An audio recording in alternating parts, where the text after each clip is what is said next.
Good afternoon class. आज हम लोग बात कर लेंगे, एक छोटा सा चैप्टर है ना, आज या कल में या फिर एक दो दिन में कंप्लीट हो जाएगा। जो डी और ए ब्लॉक के बारे में बात करते हैं।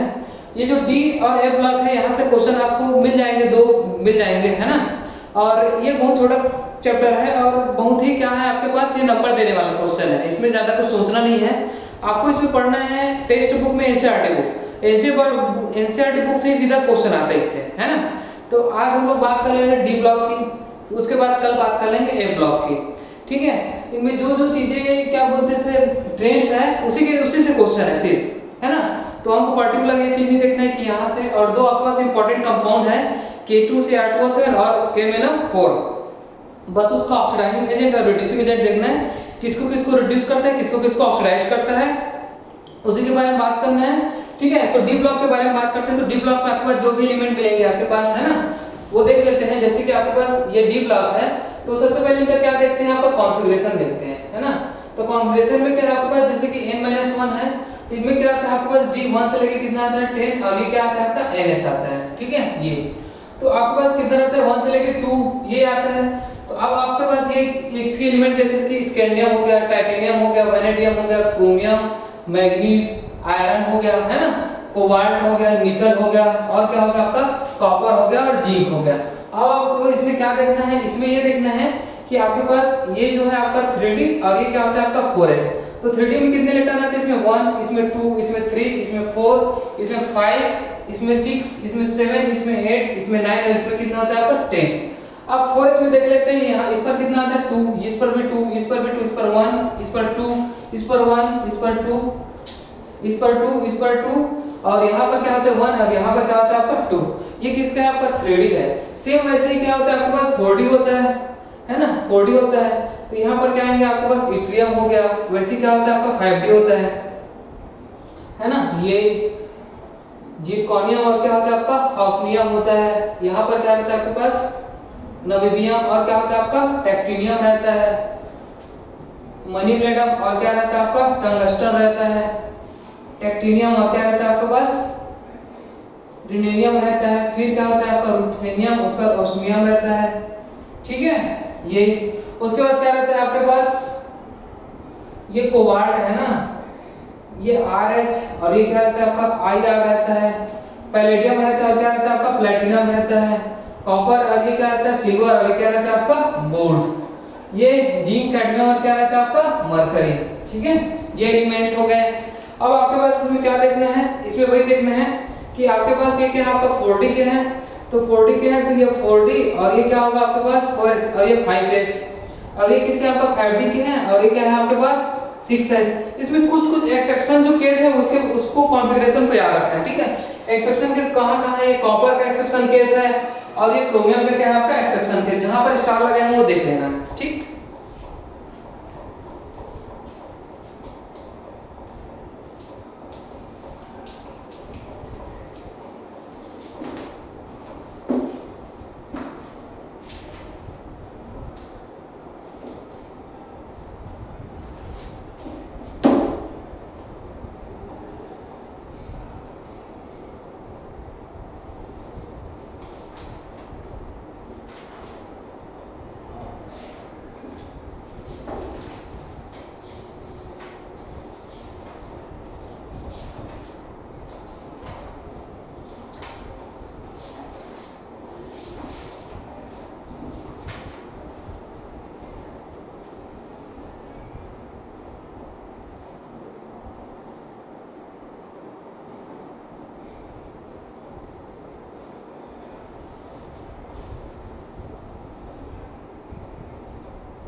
ठीक है। यहाँ पर क्या आएगा आपका 2, यहाँ पर 2, यहाँ 1 1 1, ठीक है। और क्या आएगा आपका 1, यहाँ पर क्या आता है आपका 0, यहाँ पर क्या आता है आपके पास ये भी 0, और यहाँ पर क्या आता है आपका 1 आता है, ठीक है।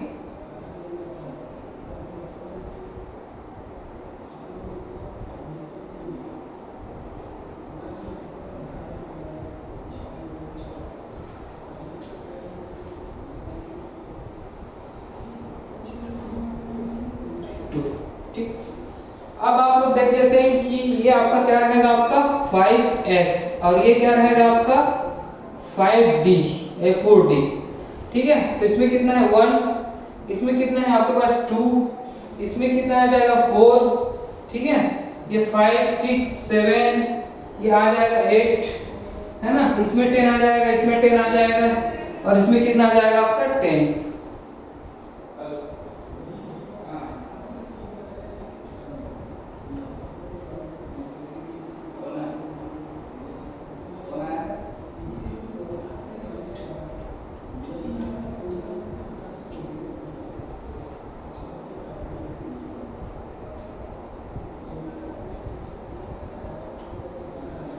ठीक है, उसके बाद 5d में देख लेते हैं हम लोग। ये 6 है, ऐसे ये 5d है।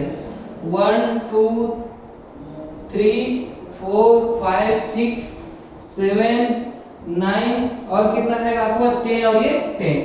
तो आपके पास 6 है, इसमें कितने इलेक्ट्रॉन रहेगा आपका,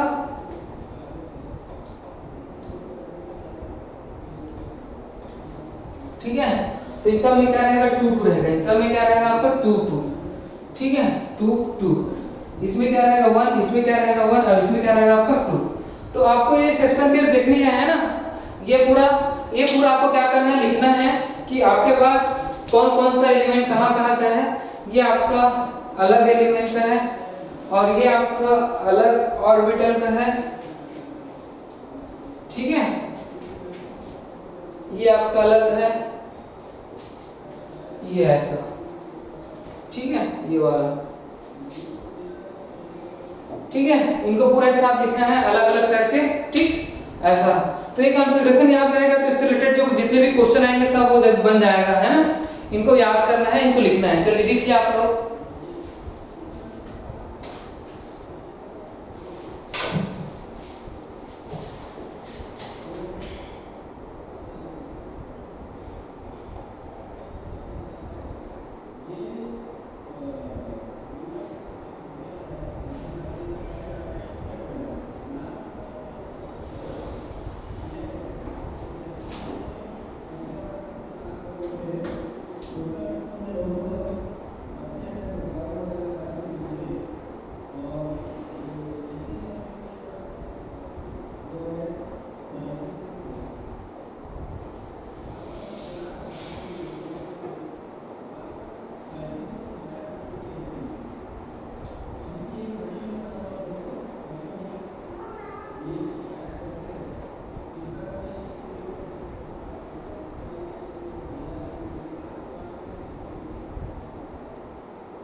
ठीक है, लिखे होंगे, है ना। अब इसकी ट्रेड के बारे में बात करते हैं, है ना।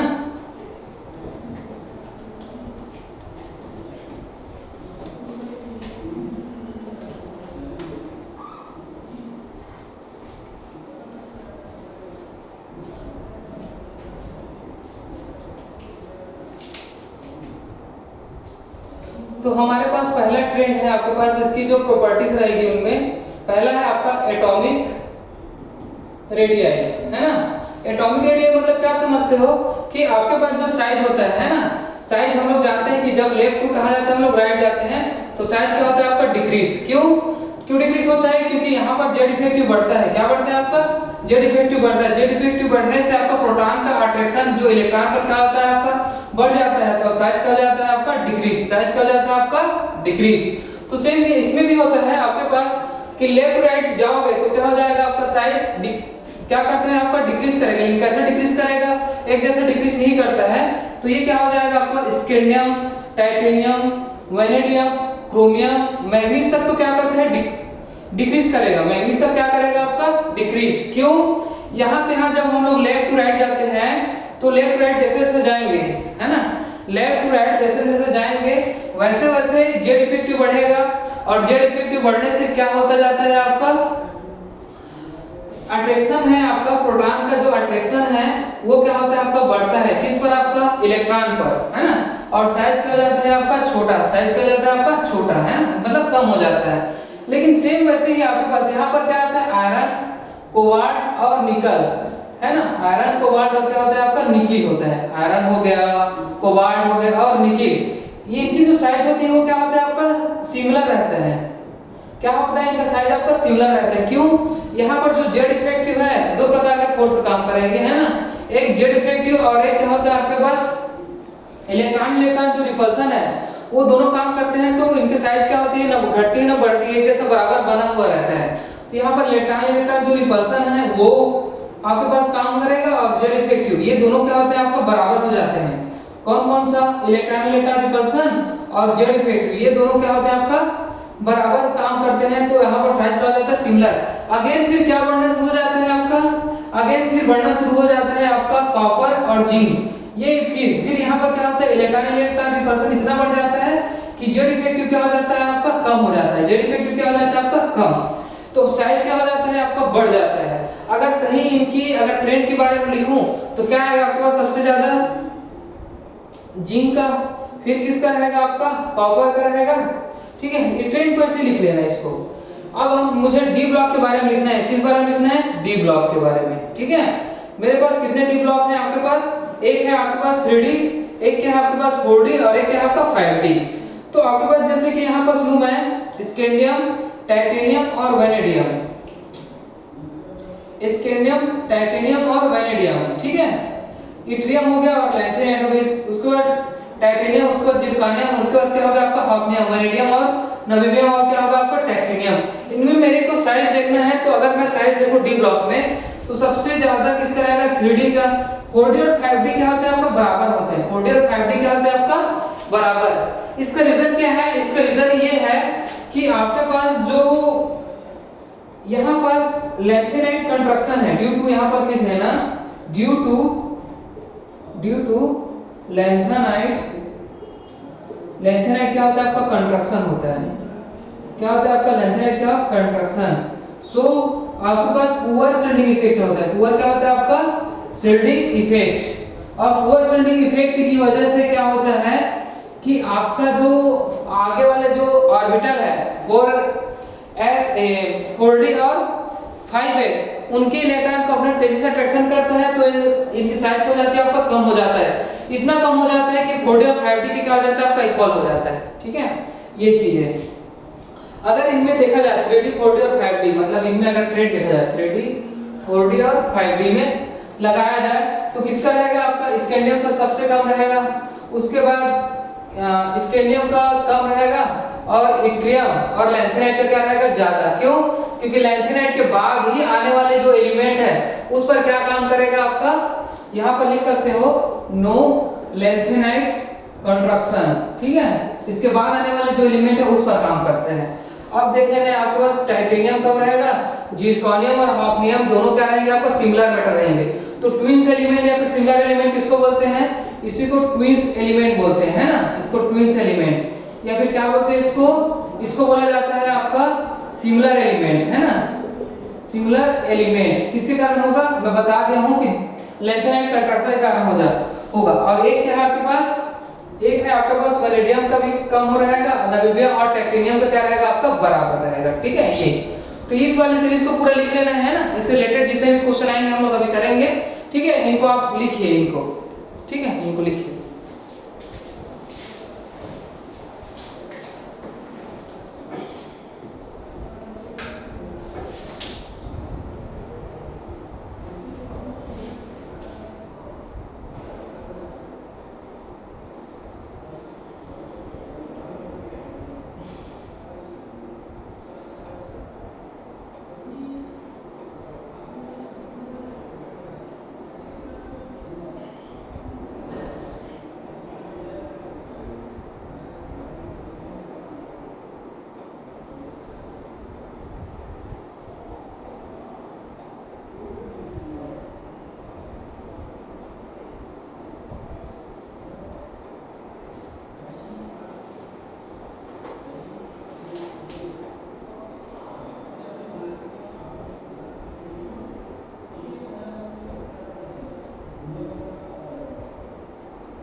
ठीक है, ये लिख लिया हो गया है ना।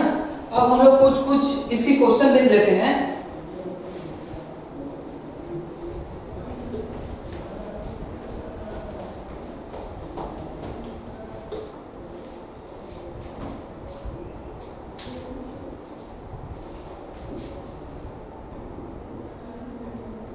Reason for lanthanide contraction is, है ना। आपको बताना है कि लैंथेनाइट कंट्रैक्शन का रीजन क्या है ना। Increase to effective nuclear charge, ठीक। दूसरा क्या बताना है आपको, डिक्रीज टू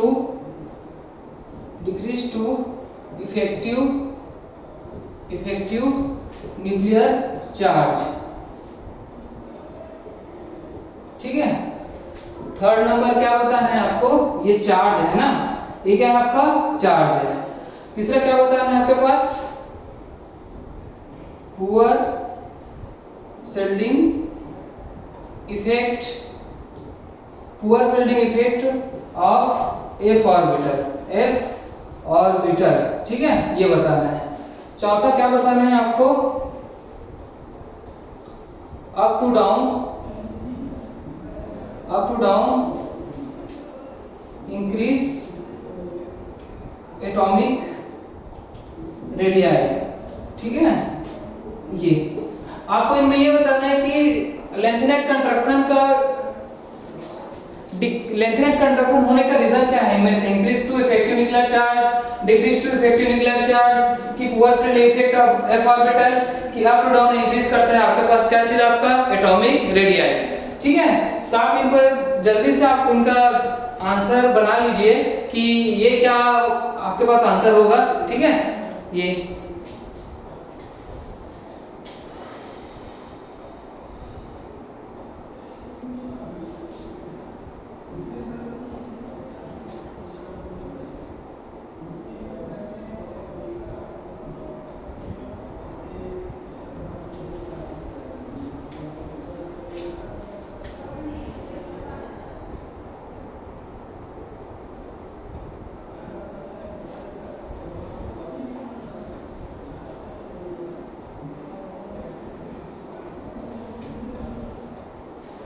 एक और क्वेश्चन है, लैंथनाइट कंट्रक्शन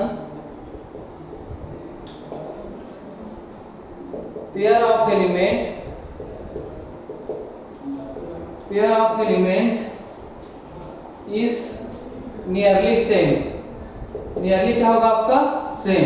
तो कौन कौन से एलिमेंट आएंगे वो देख लेना। फर्स्ट में आपके पास किसका किसका है, आपका नाइट्रोबियम एंड टैक्टिनियम का है, दूसरा आपके पास जिरकोनियम एंड टैक्टिनियम का है, तीसरा है आपके पास जिरकोनियम एंड हाफनियम का है, और चौथा क्या है आपके पास हाफनियम एंड टैक्टिनियम का है, ठीक है। ये भी देख लेना कि आपके पास कि लैंथनाइट कंट्रक्शन में पेयर ऑफ एलिमेंट हो जाते हैं, नियरली सेम होते हैं उनको, है ना।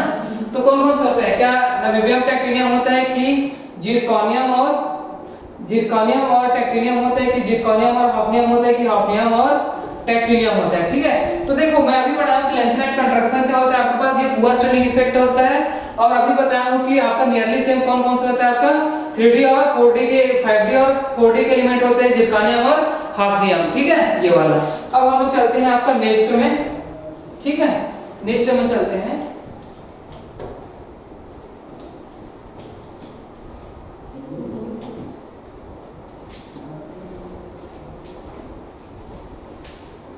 ठीक है, तो देखो अब क्या है आपका मेल्टिंग पॉइंट, ठीक है, या फिर क्या बोल सकते हैं, या और क्या होता है आपका बॉइलिंग पॉइंट। तो ये मेल्टिंग पॉइंट और बॉइलिंग पॉइंट का मतलब क्या होता है कि अगर कोई एलिमेंट का बॉन्ड बना हुआ है, कोई मेटल्स है, अब उनको ब्रेक करना है, मेल्ट करना है, ठीक है। तो उनको मेल्ट करने के लिए हमको ज्यादा एनर्जी चाहिए कि कम एनर्जी चाहिए, ये किस पर डिपेंड करता है, आपका बॉन्ड पर डिपेंड करता है, कितना स्ट्रॉन्ग बॉन्ड बना है। स्ट्रॉन्ग जो बॉन्ड बनने का टेंडेंसी वो किस पर डिपेंड करता है, आपका वैलेंस इलेक्ट्रॉन पे, कि उस पर वैलेंस इलेक्ट्रॉन कितना वैकेंट है, जितना वैलेंस इलेक्ट्रॉन रहेगा उतना ही ज्यादा क्या बनता है, आपका स्ट्रॉन्ग बॉन्ड बनता है, ठीक है।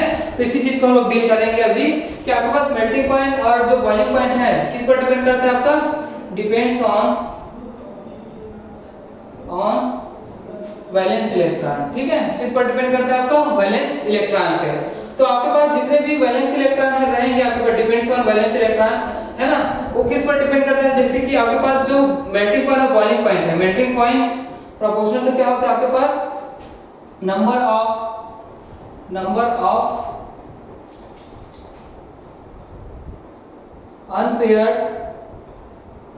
Unpaired d orbital, number of unpaired electron in d orbital, ठीक है, ये डी ऑर्बिटल। तो डी ऑर्बिटल में कितना ज्यादा आपके पास अनपेयर्ड इलेक्ट्रॉन है, उस पर क्या डिपेंड करता है, आपका मेल्टिंग पॉइंट। और आपके एनसीईआरटी बुक में ये ग्राफ क्या है, आपका गिवन है ना, ये ग्राफ क्या है, आपका गिवन है इस प्रकार से, ठीक है, इस प्रकार से गिवन है। यहाँ पर स्कैंडियम है, यहाँ पर क्रोमियम है, यहाँ पर मैग्नीज है, यहाँ पर आयरन है, और यहाँ पर क्या आपका जिंक। तो ये ग्राफ क्या बोलते हैं कि सबसे ज्यादा मेल्टिंग पॉइंट किसका रहेगा? आपका मेल्टिंग पॉइंट क्या है? ये एटॉमिक नंबर का है, ठीक है, एटॉमिक नंबर का सबसे ज्यादा किसका है? क्रोमियम का। और सबसे कम किसका है? आपका जिंक का। क्यों ऐसा होता है बताएंगे। मैग्नीज का कम आ रहा है, क्यों? लेकिन दोनों का आपका अनपेड इलेक्ट्रॉन कितना होता है? आपका 5 होता है ना। इधर हो गया होगा तो देखते हैं।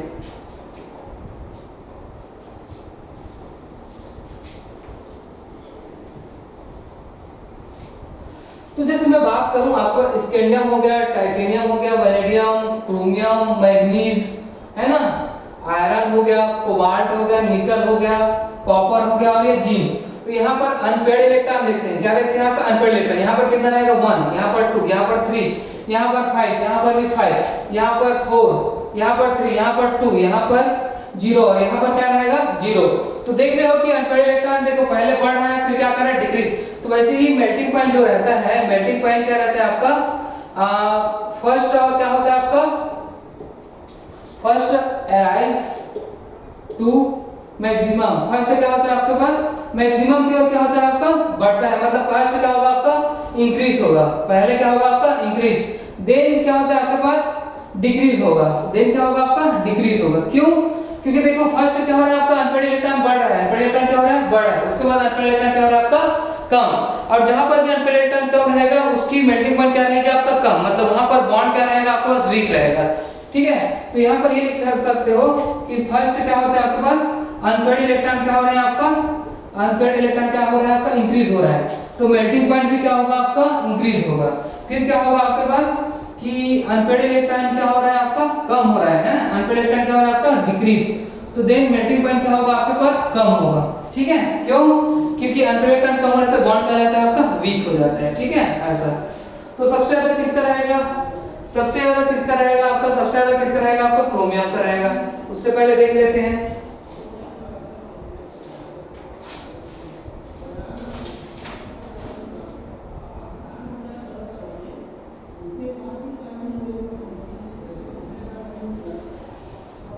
ठीक है, तो इसमें देख लेते हैं सबसे ज्यादा किसका रहेगा आपका? क्रोमियम का। फिर वैनेडियम का रहेगा, है ना, फिर टाइटेनियम का रहेगा, फिर स्कैंडियम का रहेगा, फिर किसका रहेगा आपके पास? आयरन का रहेगा, फिर किसका रहेगा आपका? कोबाल्ट का रहेगा, फिर किसका रहेगा? निकल का रहेगा, फिर किसका रहेगा आपका? मैग्नीज का रहेगा। देन लास्ट में क्या आता है आपका? कॉपर। और क्या आता है आपका? जिंक, ठीक है। ये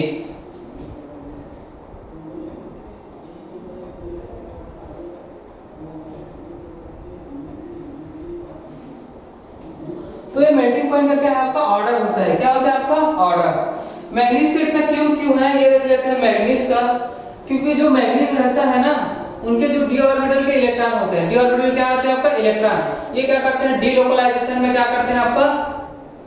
ये डीलोकलाइजेशन में क्या करते हैं आपका? पार्टिसिपेट करते हैं। क्या करते हैं आपका? पार्टिसिपेट। और डीलोकलाइजेशन में ये पार्टिसिपेट करेंगे तो ये बॉन्ड बनाने के लिए क्या नहीं होते आपका? प्रेजेंट ही नहीं होते। और बॉन्ड बनाने के लिए जब प्रेजेंट नहीं होते तो क्या नहीं करेगा? ये बॉन्ड उतना अच्छे से स्ट्रांग नहीं बनेगा। मतलब कि मैग्नीज के जो मेटेलिक बॉन्ड है, मैग्नीज के क्या हो गया आपका? मेटेलिक बॉन्ड, ये क्या रहता है आपके पास? वीक रहता है। क्या रहता है आपका? वीक, ठीक है, ये याद रखना, ठीक है। इनको आप नोट करो। उसके बाद देखते हैं और कुछ ट्रेंड्स और कुछ प्रॉपर्टी के बारे में बात करते हैं।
ठीक है, लिख लिए होंगे, है ना। अब हम लोग देख लेते हैं आपका आयनाइजेशन एनर्जी का, है ना।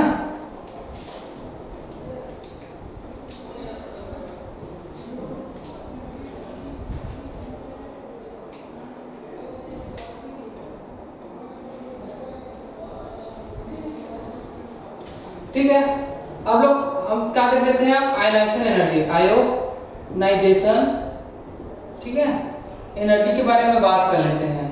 ये जो आयनाइजेशन एनर्जी है, जो आई है, वो आई थर्ड सबसे ज्यादा होता है, आई 2 से, उसके बाद क्या होता है आपके पास आई 1 होता है।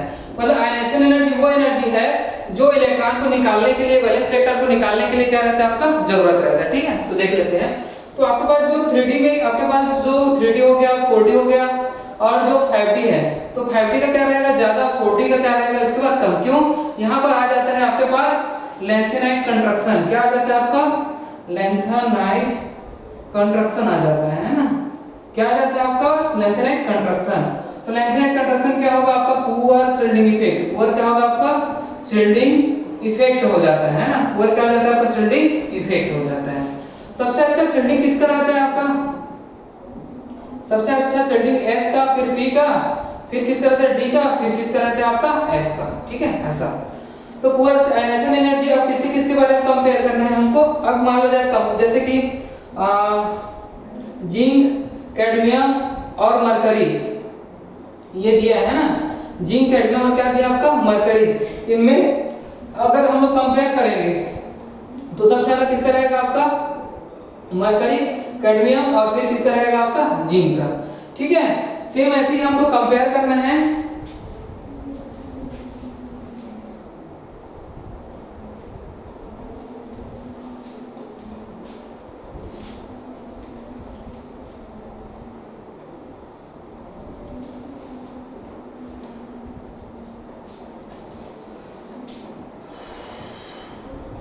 हमको कंपेयर करना है क्या चीज, आपका आयनाइजेशन एनर्जी, एक है कॉपर, एक सिल्वर और एक है आपका गोल्ड। इनमें कंपेयर करिए तो आप लोग, है ना, कॉपर, सिल्वर और गोल्ड में। ठीक है, एक क्वेश्चन है आपके पास, why Ie2 is higher for chromium and copper, chromium and copper। Ionisation energy जो सेकंड है वो क्रोमियम और कॉपर के लिए क्यों ज्यादा है, ऐसा पूछा है। ठीक है, ये क्वेश्चन है, तो ये बताना है आपको।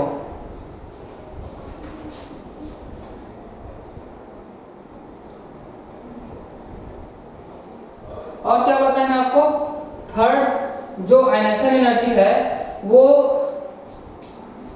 इस मैग्नीज एंड जिंक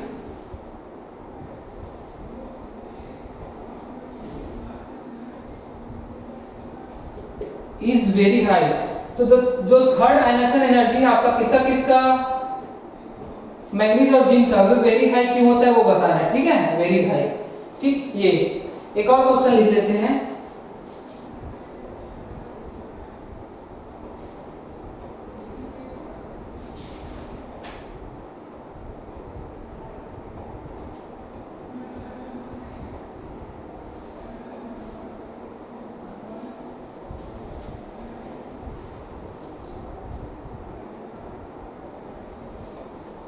एक टाइटेनियम का बताना है और एक नामीबियम का बताना है। ठीक है, आप इनको कंपेयर करिए अभी के अभी, है ना, तब आप लोग भी सीख जाओगे कि आयनाइजेशन एनर्जी कैसे बताते हैं।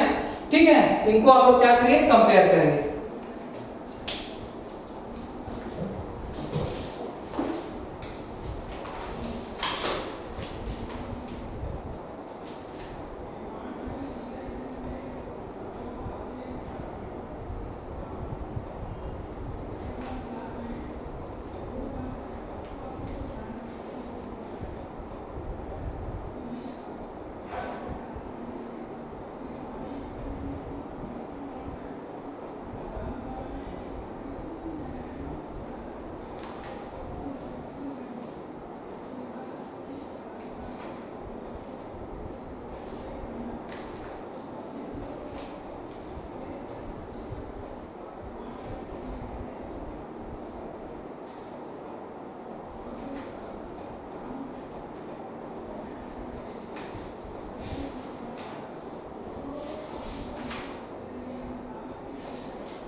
ठीक है, तो देखिए अगर आपको कंपेयर करना है इसमें तो किसका ज्यादा होगा आपके पास। सबसे पहले आपका गोल्ड का ज्यादा होगा, उसके बाद कॉपर का, उसके बाद किसका होगा आपका सिल्वर का, ये याद रखिएगा, ठीक है। अब Ai2 किसका ज्यादा आपका होता है आपका क्रोमियम और कॉपर का क्या होता है, एक रहता है आपका जो क्रोमियम रहता है वो क्या रहता है आपका हाफ फिल्ड रहता है, क्या रहता है आपका हाफ फिल्ड, और जो कॉपर रहता है वो क्या रहता है आपका फुल फिल्ड रहता है ना, क्या रहता है आपका फुल फिल्ड। तो इस वजह से क्या नहीं शो करता है, इनका आई क्या रहता है आपका सेकंड बहुत ज्यादा रहता है, ठीक है। और आपके पास क्या बोल रहा है कि मैग्नीज और जिंक का जो थर्ड आई है वो क्या रहता है आपका बहुत ज्यादा रहता है। तो मैग्नीज का देख लेते हैं हम लोग, ये 3d5 पर क्या रहता है आपका 4s2, और जिंक का देख लेते हैं ये क्या होता है 3d10 और 4s क्या होता है 2। ये तो 2 इलेक्ट्रॉन निकाल दिए आपका Ie2 में। अब थर्ड के लिए क्या होता है 3d5 और 3d क्या होता है आपका 10, 3d5 और क्या होता है 3d10। अब 3d5 और 3d10 होता है, ये क्या रहता है आपका स्टेबल रहते हैं, क्या रहते हैं आपका स्टेबल, स्टेबल की वजह से ये क्या नहीं करते आपका इलेक्ट्रॉन नहीं निकालते, ठीक है। ये चीजें टेक्टिनियम और नोबियम में देख लेते हैं। टेक्टिनियम और नोबियम में क्या होता है आपके पास, ये कौन से ग्रुप का एलिमेंट है आपका, ठीक है। तो ये 5d का है और ये क्या है आपका 4d का है, तो टेक्टिनियम का ज्यादा होगा आपका नोबियम से, ठीक है। ये चीजें ठीक है, हो गया, लिख लिए। तो अब देख लेते हैं हम लोग नेक्स्ट स्टेटमेंट के बारे में बात कर लेते हैं।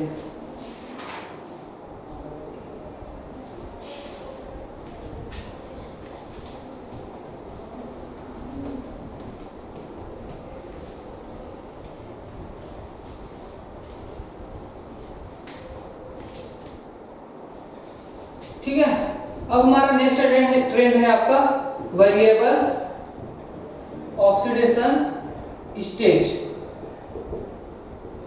अब जब वेरिएबल ऑक्सीडेशन स्टेट है, ऑक्सीडेशन स्टेट मतलब क्या होता है कि जो वैलेंस इलेक्ट्रॉन रहते हैं ना, वैलेंस इलेक्ट्रॉन क्या होते हैं आपके पास रिमूव होते हैं, और रिमूव होने के बाद जो पॉजिटिव चार्ज बचता है उसको क्या बोलते हैं आपका ऑक्सीडेशन स्टेट, है ना। तो आपके पास जो ये शो करता है +2 +3 +4 और क्या शो करता है +5 और ये +6 +7 तक शो करते हैं ना, 4 5 6 7 तक। तो +2 कौन कौन से शो करते हैं आपको देखो, स्कैंडियम से लेके पूरा जिंक तक क्या शो करते हैं आपका, स्कैंडियम से लेके पूरे जिंक तक क्या शो करते हैं आपका +2 शो करते हैं सब के सब। स्कैंडियम से लेके मैग्नीज तक क्या शो करते हैं आपका +3 शो करते हैं।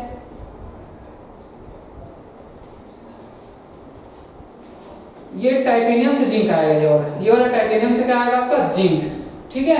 और ये वाला क्या आएगा आपका स्कैंडियम से आपका जिंक आएगा +3 वाला, है ना। और +4 कौन से शो करता है आपके पास, स्कैंडियम से निकल, ये टाइटेनियम से क्या आएगा आपका निकल आएगा, ये शो करते हैं। +5 वाले कौन कौन से हैं आपके पास,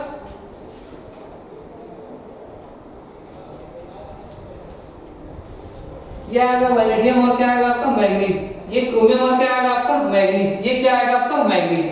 तो ये ऑक्सीडेशन स्टेट शो करते हैं, इनको याद करिएगा, है ना।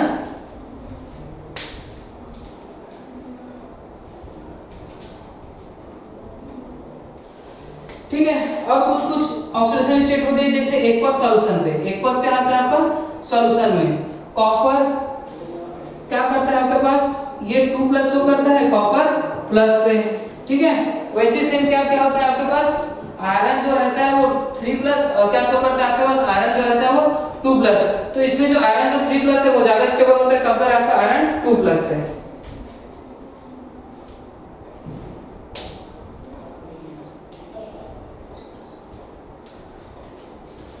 ठीक है, इधर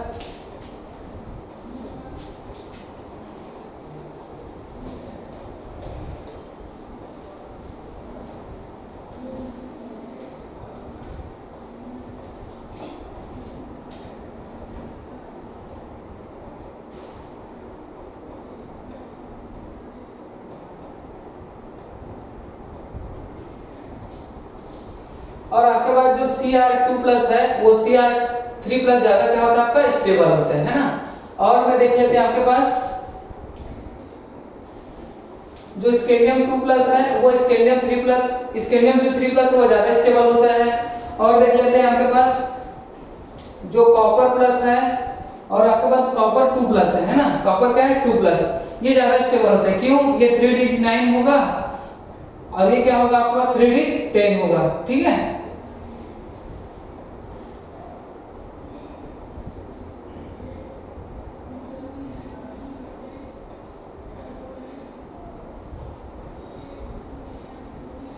ठीक है, ये आपके पास वेरिएबल ऑक्सीडेशन होता है जो क्या करता है आपका शो करता है, ठीक है। इनको लिखिए। उसके बाद मैं चलता हूँ आपका एसआरपी पे, स्टैंडर्ड रिडक्शन और पोटेंशियल पे।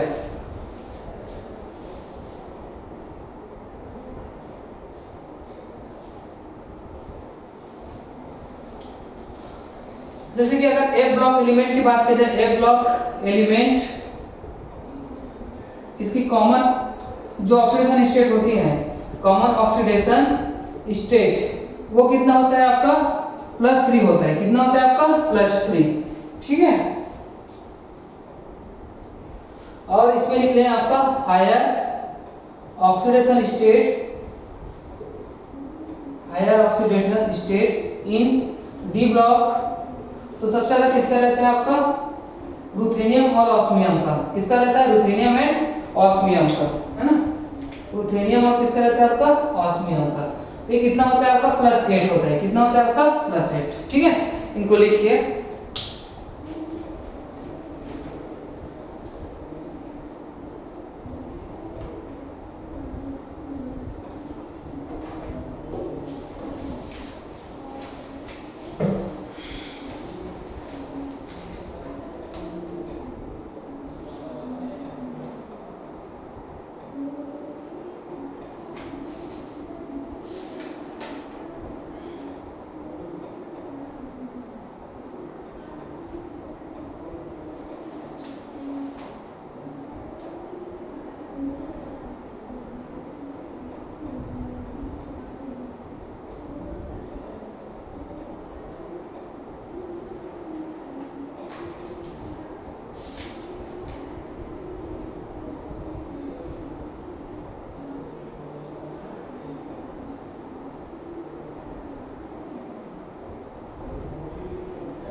ठीक है।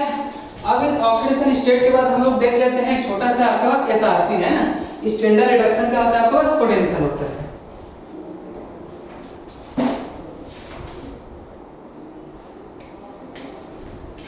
देखो एक होता है आपका एसआरपी होता है ना, क्या बोलते हैं इसको स्टैंडर्ड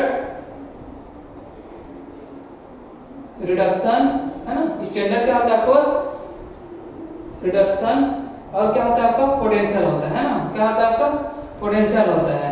तो स्टैंडर्ड रिडक्शन पोटेंशियल मतलब M2+ क्या करेगा आपका M, मतलब M2+ जो है ये क्या करता है इलेक्ट्रॉन गेन करता है ना। क्या बनाता है आपका M। तो ये जो स्टैंडर्ड रिडक्शन पोटेंशियल होता है SRP वो 3 एनर्जी का सम होता है। 3 एनर्जी का क्या होता है आपके पास सम होता है, ठीक है। किसका किसका होता है आपके पास, एक आयनेशन एनर्जी का होता है, एक सब्लिमेशन एनर्जी का होता है और एक होता है आपका हाइड्रेशन एनर्जी का, ठीक है। किसका होता है आपका हाइड्रेशन एनर्जी का। तो आपका जो एसआरपी है वो किस पर डिपेंड करते हैं आपका आईई के ऊपर, प्लस क्या करता है आपका सब्लिमेशन एनर्जी, इन सब के ऊपर क्या करता है आपका डिपेंड करता है। तो आपके पास यहां लिख लेना नो रेगुलर एसआरपी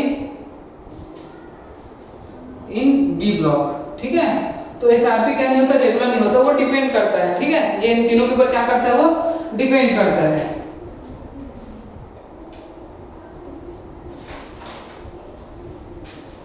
अब देख लेते हैं आपके पास कलर के बारे में बात कर लेते हैं। किस बारे में बात कर लेते हैं कलर के बारे में।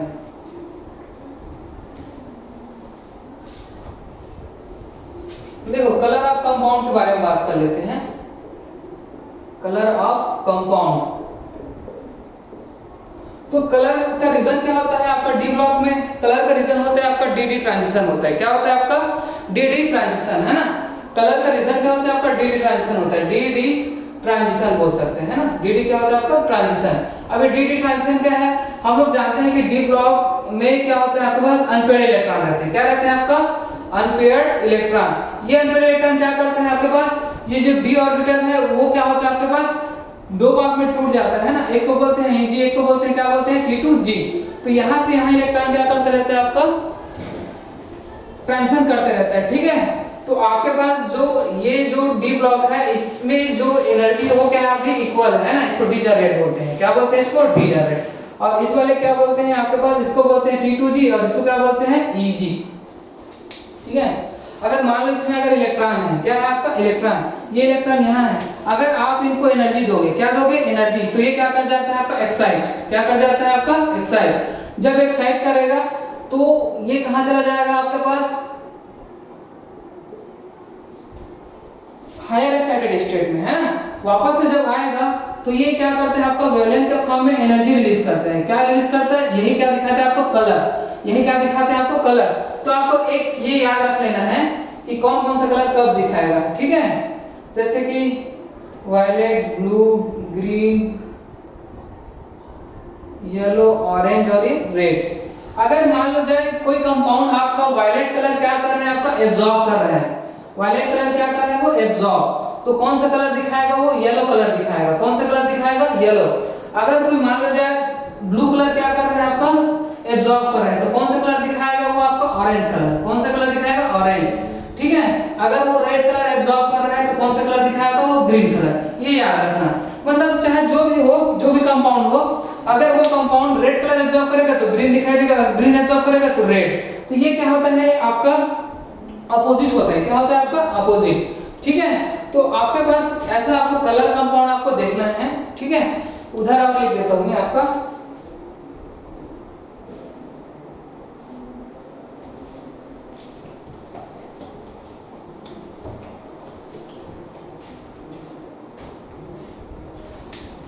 दूसरा होता है आपका चार्ज ट्रांसफर। क्या होता है आपका? Charge transfer.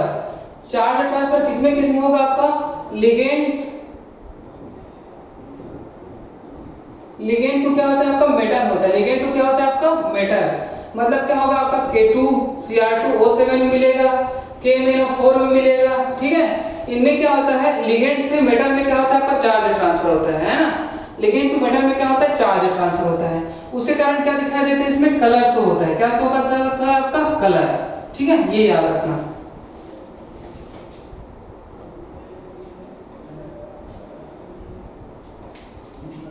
ठीक है। और जो थर्ड है आपके पास परसेंटेज ऑफ कोवेलेंट कैरेक्टर। तो जिसमें अगर कोवेलेंट कैरेक्टर जितना ज्यादा रहेगा उतना ज्यादा क्या दिखाई देगा आपका? कलर। मतलब क्या समझ सकते हो? आपके पास पोलराइजेशन होगा। क्या होगा आपका? पोलराइजेशन। और पोलराइजेशन से क्या शो होगा आपका? कलर। क्या शो होगा आपका? कलर, ठीक है। ये याद रखना,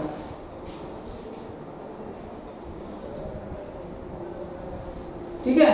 जितना ज्यादा परसेंटेज ऑफ कोवेलेंट कैरेक्टर रहेगा उतना ही ज्यादा क्या रहेगा आपके पास? डीप कलर देगा। डीप क्या देगा आपको? कलर देगा, ठीक है। ये याद रखना,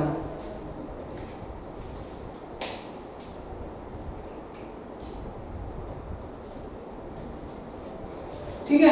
अब कोवेलेंट कैरेक्टर सबसे ज्यादा जैसे कि AgCl, AgBr और Ag क्या है आपका? I, ठीक है। तो इनमें सबसे ज्यादा क्या दिखाई देगा आपके पास? Covalent character. किसमें आपका? इसमें कोवेलेंट कैरेक्टर क्या होगा आपका? सबसे ज्यादा रहेगा, ठीक है। तो ऐसे याद करना है आपको कि ये पूरा तीनों चीज से ही आपका क्या दिखाई देगा? कलर। और इसी से ज्यादा क्या आता है आपका? क्वेश्चन आता है, ठीक है। ये चीज है। अभी टीटी ट्रांसफर थोड़ा जल्दी लिख लीजिए, है ना, ठीक।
इसकी और जो आगे की क्लास होगी वो कल देखेंगे। आज के लिए इतना ही।